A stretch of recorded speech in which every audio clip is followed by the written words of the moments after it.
স্বাধীন ভারতের প্রথম দিনটি 15ই আগস্ট 1947 বিপুল ধুমধাম ও আনন্দের সঙ্গে পালন করা হয়। বহু প্রজন্মের দেশপ্রেমিকদের আত্মত্যাগ ও অসংখ্য শহীদের রক্তের মূল্য ওই ফসল ফলেছিল। কিন্তু সেই আনন্দের হতাশা কলঙ্ক লেগেছিল, কেননা দেশ হয়ে গিয়েছিল দুটুকরো। সেই দুই নতুন নিশানার ব্যাপক অংশ জুড়ে চলেছিল সাম্প্রদায়িক দাঙ্গা। সেসব বাদ দেওয়া যেতে পারে। আজ আলোচনার বিষয় 14ই আগস্ট রাতে সংবিধান সভা প্রধানমন্ত্রী জওহরলাল নেহেরু জনগণের উদ্দেশ্যে কি বক্তব্য দিয়েছে। বহুকাল আগে আমরা ভাগ্যের সঙ্গে এক অভিসারে বেরিয়েছিলাম। আজ সময় এসেছে নতুন করে শপথ নেবার।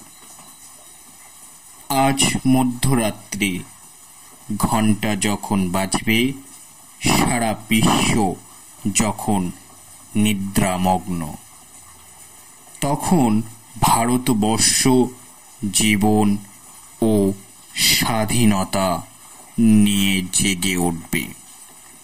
এক একটা মুহূর্ত আসবে, ইতিহাসের সেই রকম মুহূর্ত অতি বিরল, যখন আমরা পুরাতনকে বিদায় দিয়ে নতুনকে বরণ করে নিই, যখন একটা যুগের অবসান হয়, যখন একটা দেশের আত্মা দীর্ঘ অবদমন শেষে আপন বাণী খুঁজে পায়। এই সে সময়। এই ভাব গম্ভীর ক্ষণে আমরা ভারতের প্রতি, ভারতের জনগণের প্রতি এবং সর্বোপরি মানবতার আদর্শের প্রতি সেবায় নিজেদের নিবেদন করার শপথ গ্রহণ করব। আজ আমাদের দুর্ভাগ্যের দিন শেষ হলো। আজ ভারত নিজেকে নতুন করে আবিষ্কার করল।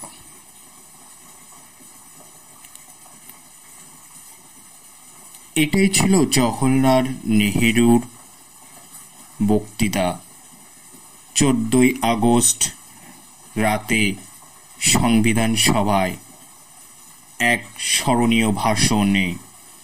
স্বাধীন ভারতে প্রথম প্রধানমন্ত্রী জওহরলাল নেহেরু জনগণের মনে এই কথাটি গেঁথে দিয়েছিল। সর্বশেষ বলতে চাই, সবাই ভালো থাকবেন, সুস্থ থাকবেন। জয় হিন্দ, বন্দে মাতরম।